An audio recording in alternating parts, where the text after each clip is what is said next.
I'm really excited to be here, see all of you. There's some good seats available in front, those of you who are standing in the back. What an amazing time to be in technology.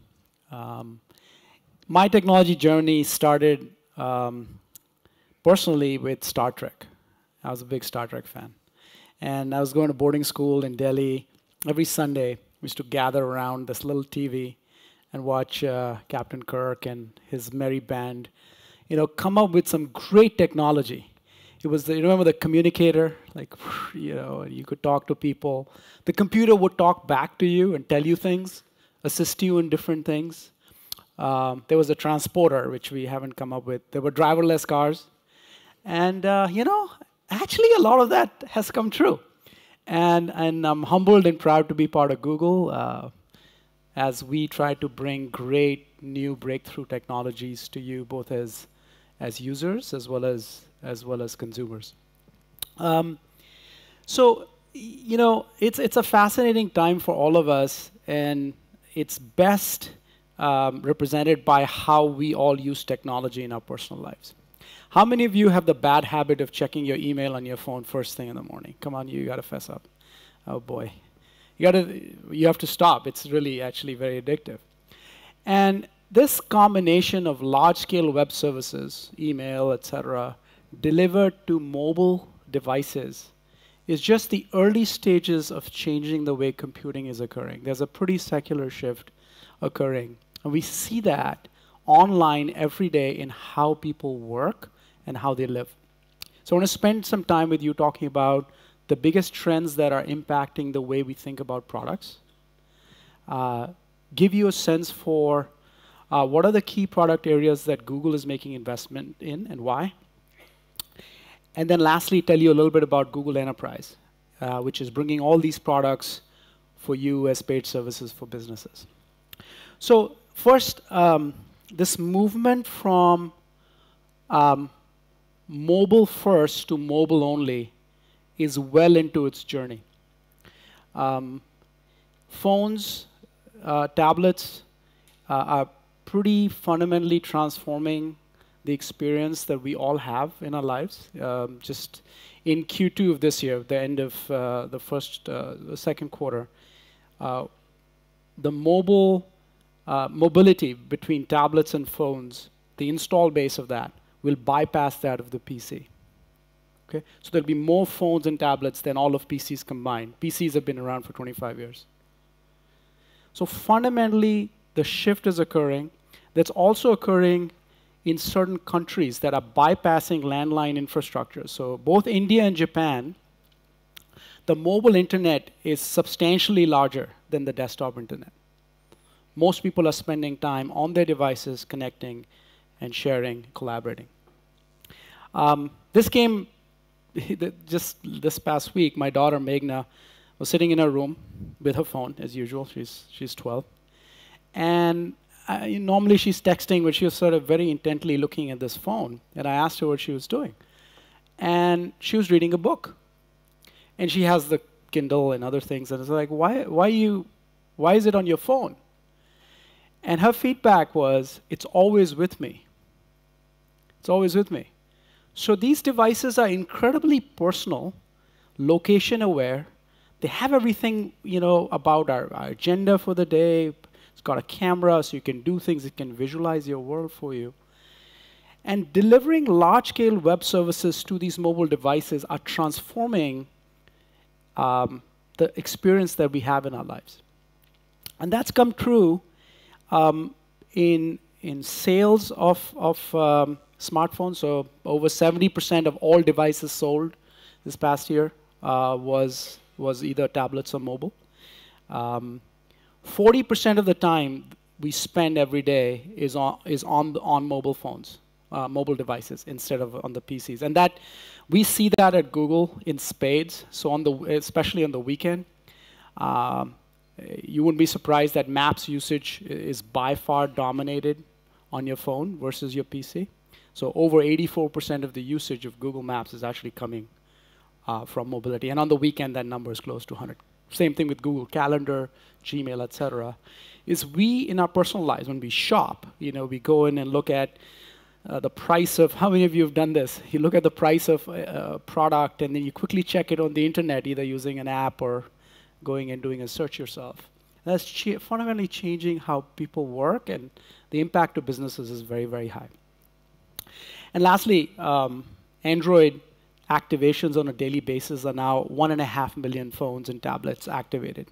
The install base of the official version of Android is now over 900 million phones all over the world. So this movement from mobile first to mobile only is well on its way, and it actually has deep, deep meaning for people like you in business, in IT, in technology, about how you have to deliver and build the next generation of technology platforms. One thing that I wanted to talk about, my original idea was to give each of you Google Glass. Right? Wouldn't you have liked that? Now, unfortunately, we ran into some privacy laws and so on. So instead of doing that, I thought I'll share a video we created on what that experience is truly like. Please roll the video.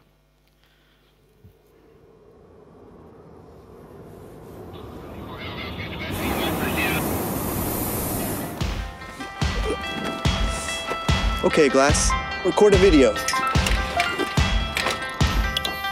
This is it. We're on in 2 minutes. Okay, Glass, hang out with the Flying Club. Google photos of tiger heads. You ready? You ready? Right there. Okay, Glass, take a picture.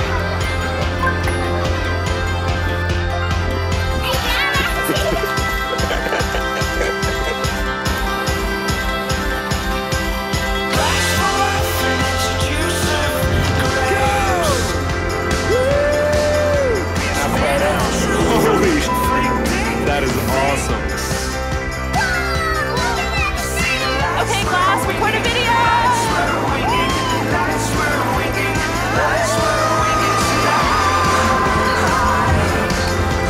After this bridge, first exit.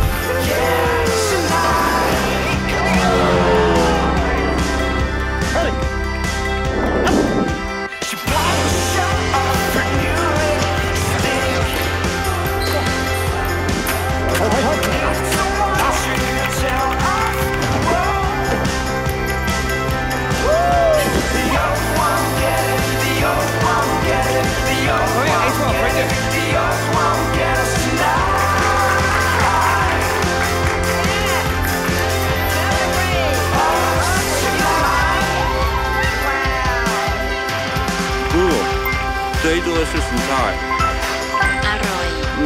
Aroy. Google jellyfish.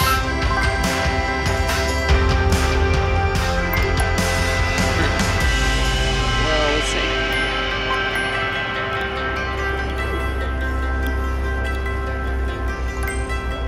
It's beautiful.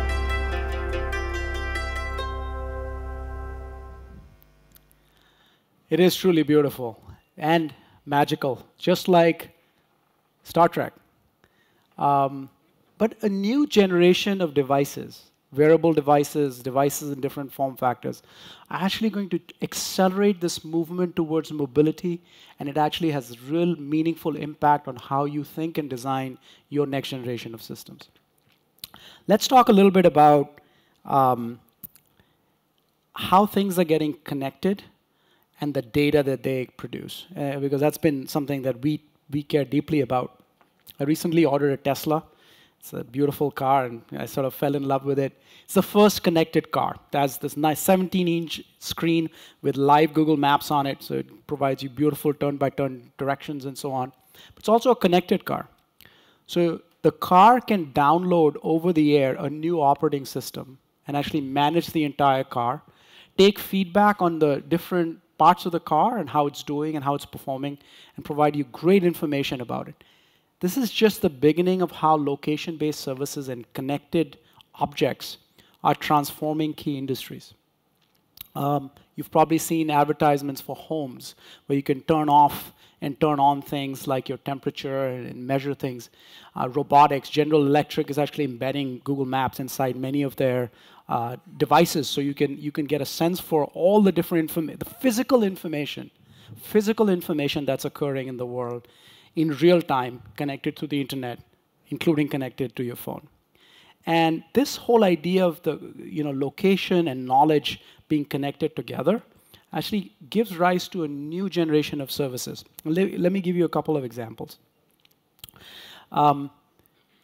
Imagine as you walk into a mall, being given a really nice offer on a particular clothing item that you've been searching for, right on your phone that you can redeem at the local coupon, at the local store. In real time, very personalized, focused on things that you need and you want, delivered at the time of your purchase. Or, for those of you who know what Uber is or have used that service here, physically connected service where you can get a beautiful car service experience, all connected through your phone, location aware. The car comes into you within a few minutes, and the whole experience about transportation fundamentally transforms itself. Or in the case of media, those of you who know Netflix, I don't know if it's available here in Australia. Netflix now has 30 million users in the US, the largest video on demand service. They didn't exist 3-4 years ago. Netflix created a new business model. Because they knew what their customer base was looking for, they designed original programming series called House of Cards. Great new series. And they released, based on the patterns they recognized about their users, released all 13 episodes in one time. Because what they realized was people like to binge watch things all in a row very, very quickly. And my wife and I watched it within like a week, so 2 episodes a night. And that kind of insight allowed them to place a bet where they spend $100 million producing this new programming, and fundamentally have altered the dynamics of the video streaming, video on demand industry. So being able to measure, experiment, and build new business models, whether that's retail, where showrooming is having a massive impact on how retailers go to market, or in the case of media, is really creating a very interesting opportunity for us or in IT professionals to innovate.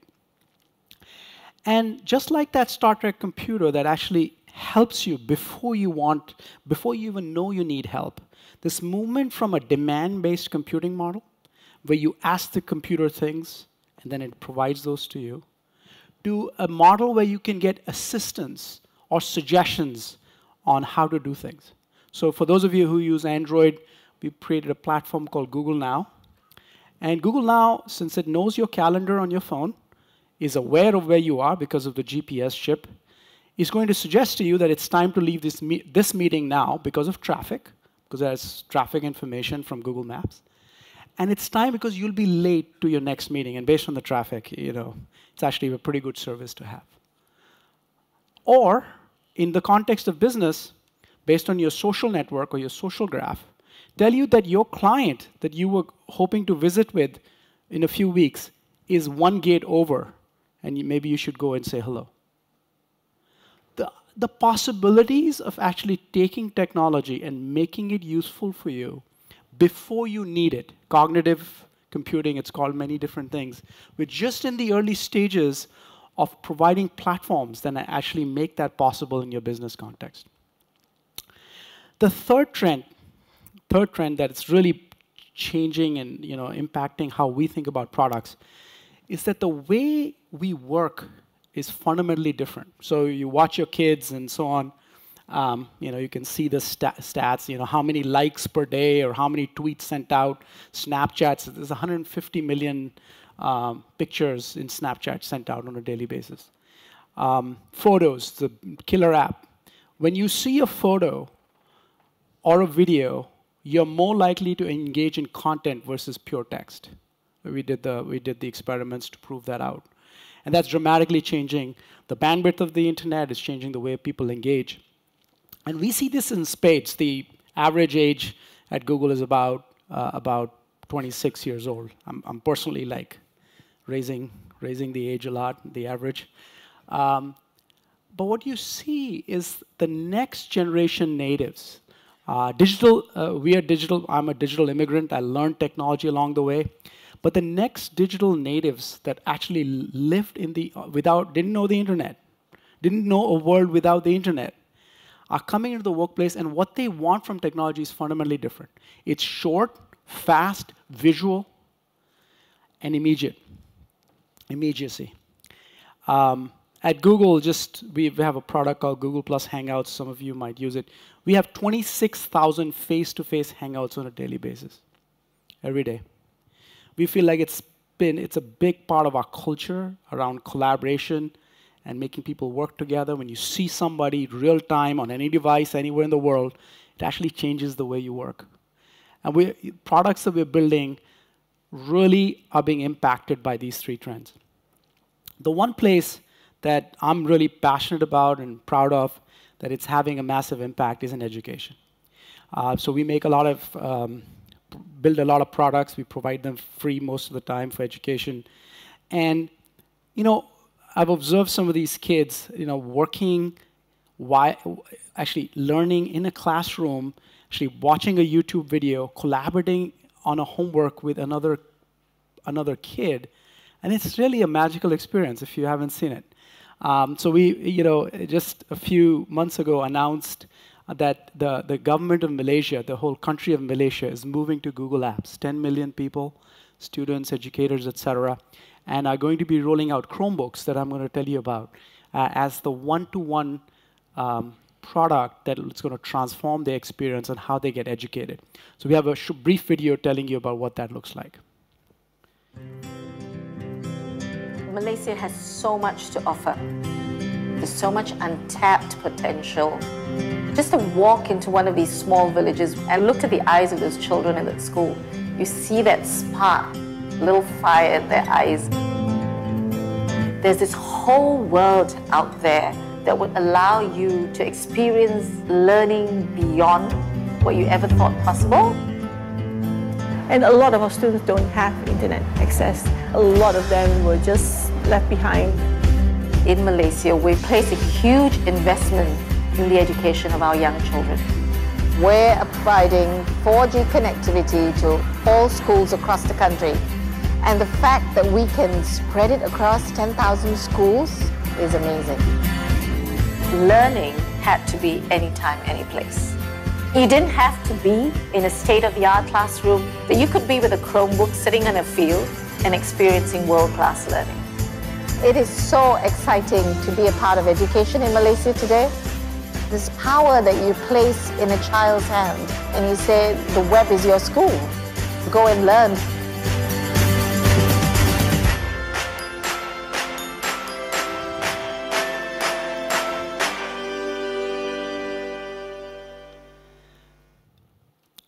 So large-scale web services delivered on any device, anywhere in the world, through connectivity that we all now have, is transforming these kids' lives. I think will transform our lives in information technology and business as we move forward. So let me talk about what Google is doing, what we are working on, the products, the investments we're making. Let me start with why we exist. And from our founder's letter, is to actually organize the world's information and make it universally accessible and useful. We have some detours along the way on self-driving cars, but the vast bulk of us work on this mission. And it's focused really on 3 platforms and web services at scale. So Chrome and Android are our 2 access platforms. So one for the web, one for mobile computing. Google's Cloud, so that you can build your applications using our scale and capacity. And then web-based services at scale like Search, YouTube, Google+, Gmail, Docs, Drive, Google Maps, and Google Earth. These are products that all together have billions of users across them. And most of them are touching 1 billion users. And the idea of building these web services at scale and these access platforms is to give you the tools that allows you to go to this next generation of computing. We talked enough about Android. Let me spend a few minutes on each of these areas. So first, Chrome. Thank you for those who use it. It's now the most popular browser in the world. It's built around a couple of very basic ideas. Speed. It's faster than anything else out there. It's highly secure. And it's very simple. It's just the Chrome. Everything else is lost so that you can just go to using the web. Chromebooks are now being rolled out in almost every school district in the United States and slowly coming to different locations around the world. And the Chromebook, even in spite of the PC declining, is still the #1 laptop on Amazon in the United States for the last 6 to 9 months. Because if you live your world on the web or in a virtualized environment, then we have to remake the PC experience. We have to make it much simpler, easier, and more beautiful. Google's cloud. Those of you who watch Eurovision in Australia, all the voting on Eurovision was done with Google's cloud as the back end. And at the highest point, it was 50,000 queries per second is what we tested. And for those of you who run data centers, you know that that's a lot. But that's still not the maximum that we've ever had. Actually, the royal wedding was hosted on Google App Engine, so it had a YouTube channel.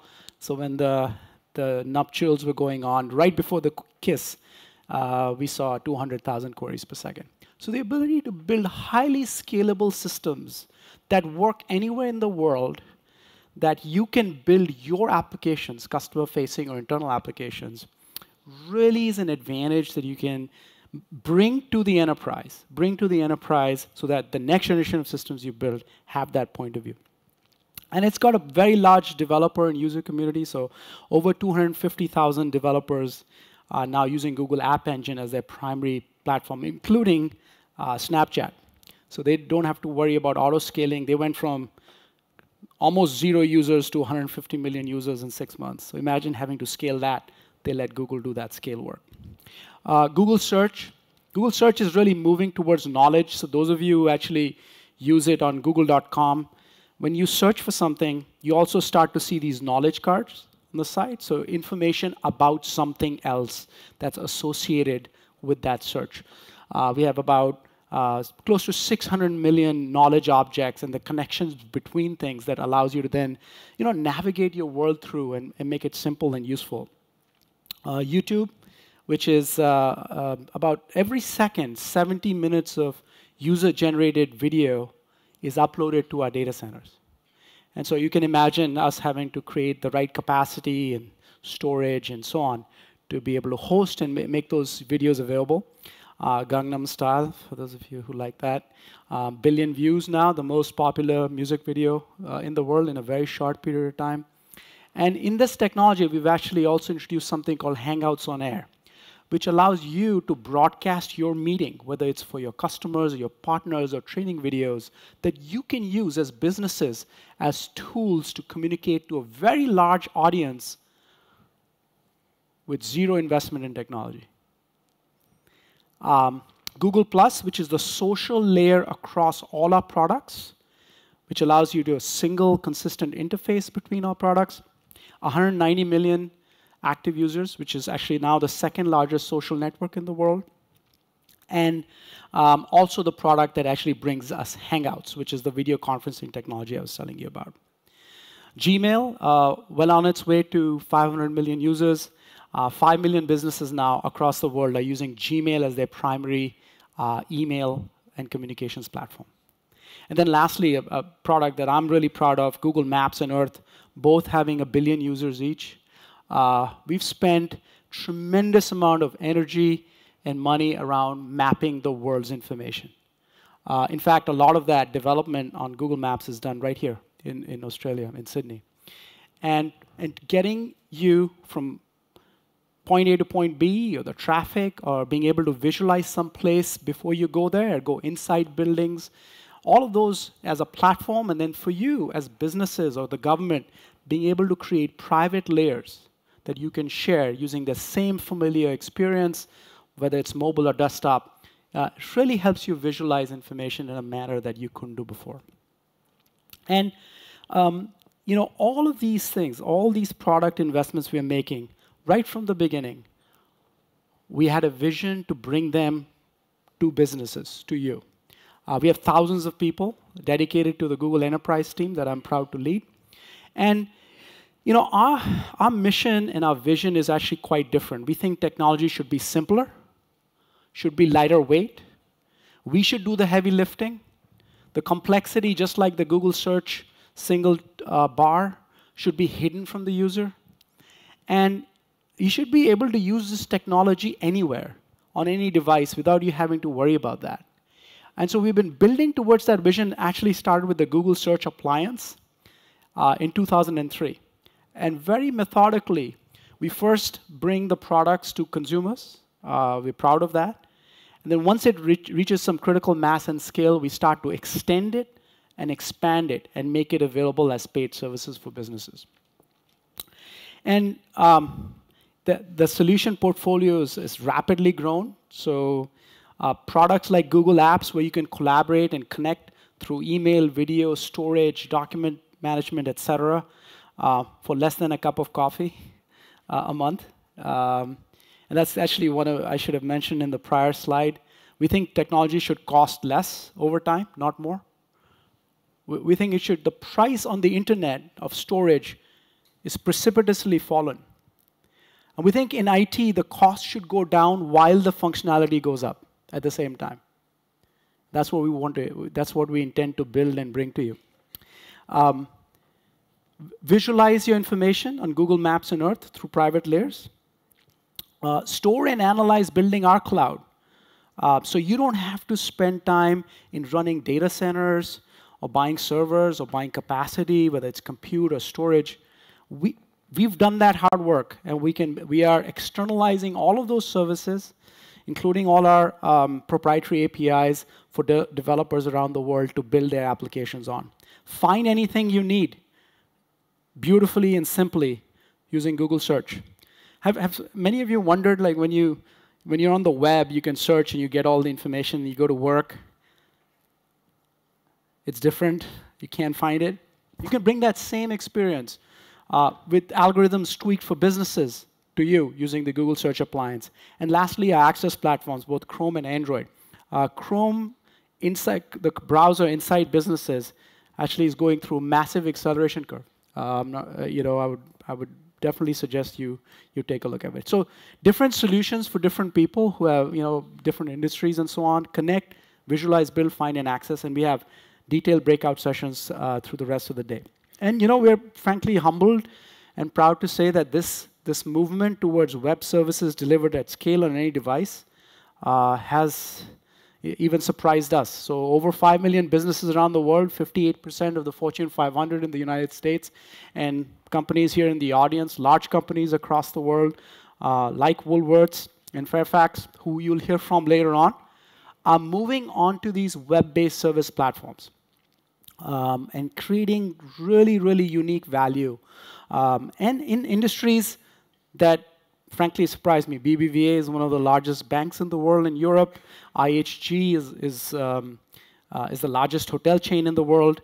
ANA in Japan is one of the largest airlines, and so on. And really, this movement is I think, captured the imagination of professionals everywhere.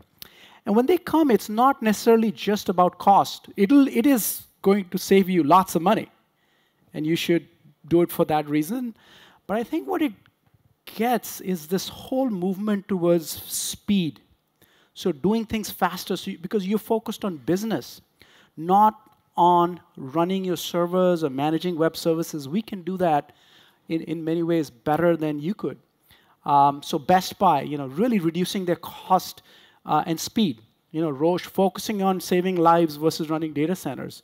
Or Flight Center, improvement of user satisfaction for people inside the company. So cost, agility, innovation are the reasons why a lot of people are moving in this direction. And to tell you a little bit more about it, I thought we created this video of a company in the United Kingdom called Ocado. It's an online retailer that I think exemplifies how this movement has changed how they work. Please roll the video. Ocado is the world's largest online-only grocery retailer. Each Ocado building caters to about 600,000 people that can get all the food they need from us every week. I'm Paul and I head up Ocado Technology. And I'm Sverker, and I'm in charge of everything we haven't done yet. We chose Google Apps because we are a 24/7 operation, but we're also a multi-site operation. So we need our employees to be able to access documents, emails, calendar information, and to collaborate whenever and wherever they are. I'm a physicist originally, but I've worked in the software engineering industry all my life. My passion is very much about automation. We're all about making things simple for our customers, but behind that simplicity, there's an immense amount of complexity and technology in order to do what we do. Our business spits out 2.5 megabytes of data every single second. Whenever our customers click on a product, or whenever our vans drive down the road, we're constantly recording those streams of data, and we have to capture that data and be able to process it in a scalable fashion.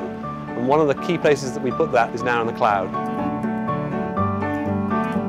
Using App Engine, we recently built a new version of our Where's My Order application. This allows customers to find out where their order has got to within our production cycle, and once it's on the road, the integration with Google Maps allows them to see exactly where it's got to. When I'm looking at putting Ocado in other countries, I can see that we can still offer the full range of Ocado services from the cloud, and that's a great advantage to us. We're taking a chore, which is grocery shopping, and we're turning that into quality time with the family.